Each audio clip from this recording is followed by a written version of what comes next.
नमस्कार. अन्नपूर्णा रेसिपी या चॅनलवर आपले सर्वांचे मनपूर्वक स्वागत.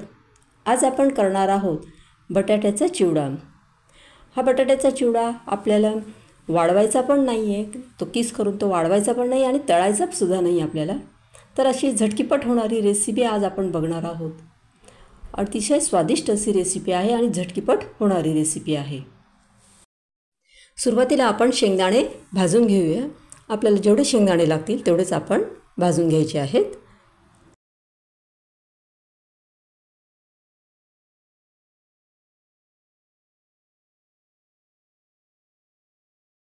शेंगदाणे असे छानसे लालसर असे मी छान भाजून घेत आहे. कारण शेंगदाणे चांगले भाजून घेतले की त्याचं जे कूट आपण करतो ते जर खाल्ले आपण तर त्याच्याने आपले पित्त पण वाढत नाही, म्हणून मी शेंगदाणे चांगले भाजून घेते.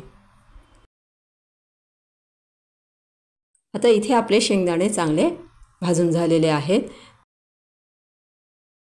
आता शेंगदाणे मी थोडे इथे थंड होऊ दिलेले आहेत आणि त्यानंतर त्याचे वरचे जे साल आहेत ते काढून घेतलेले आहे. असे हातावर चोळून चोळून त्याचे साल पटकन निघतात, ते मी पटकन काढून घेते.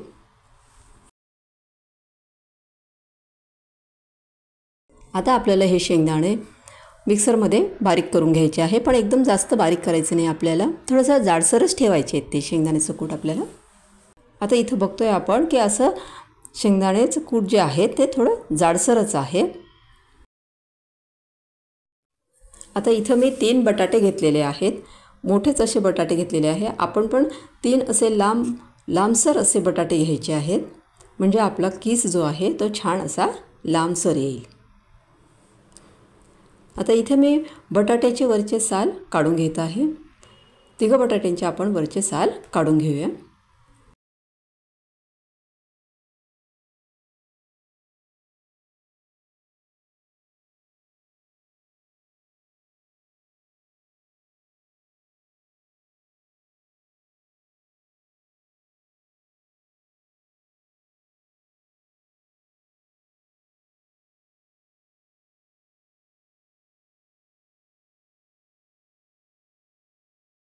आता यानंतर आपल्याला ह्या 3 बटाट्यांना किसून घ्यायचं आहे.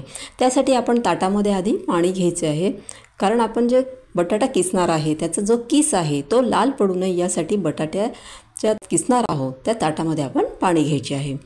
त्यानंतर आपण किसताना जी मोठी साईज असते किसणीची आपली जी किसणार आहे त्याच्याने, तर ती मोठे जे होल असतात त्याच्या साईडने किसायचं आहे, कारण आपल्याला बटाट्याचे मोठे मोठे जाड असे काप हवे आहेत.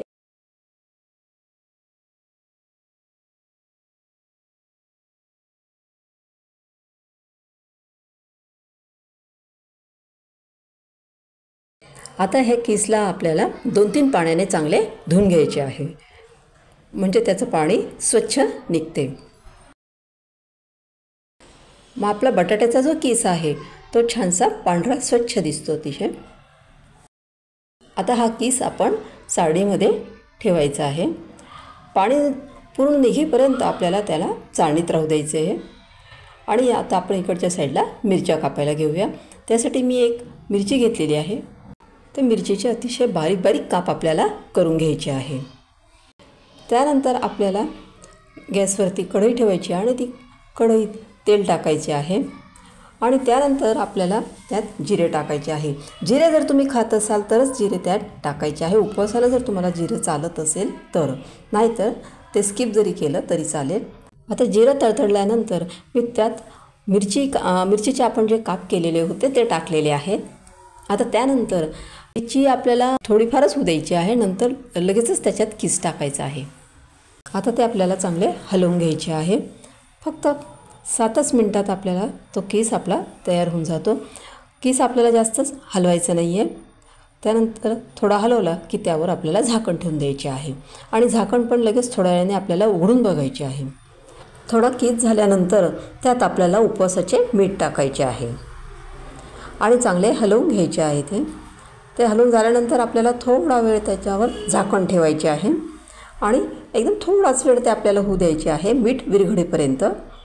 मीठ विरघळले की त्यानंतर आपल्याला त्यात शेंगदाण्याचे कूट टाकायचे आहे. आणि थोडेसे तिखट टाकायचे आहे, कारण हिरवी मिरची आपण टाकलेली आहे त्यामुळे आपल्याला कमी तिखट टाकायचे आहे. त्यात मसाल्यांमध्ये फक्त मी त्यात तिखट टाकलेले आहे, कारण आपण हा उपवासाचा चिवडा करत आहोत त्यामुळे. तर ते चांगलं हलवून घ्यायचे आपल्याला, पण एकदम हलक्या हाताने हलवायचं आहे, कारण तो कीस जो आहे तो आपला बारीक पण व्हायला नको, त्याचा भुगा व्हायला नको, म्हणून आपण ते हलक्याच हाताने हलवायचे आहे. त्यानंतर आपला हा कीस तयार झालेला आहे. आता छान अशा पद्धतीने आपली ही रेसिपी तयार झालेली आहे. कमी तेलामध्ये आपण हा चिवडा केलेला आहे.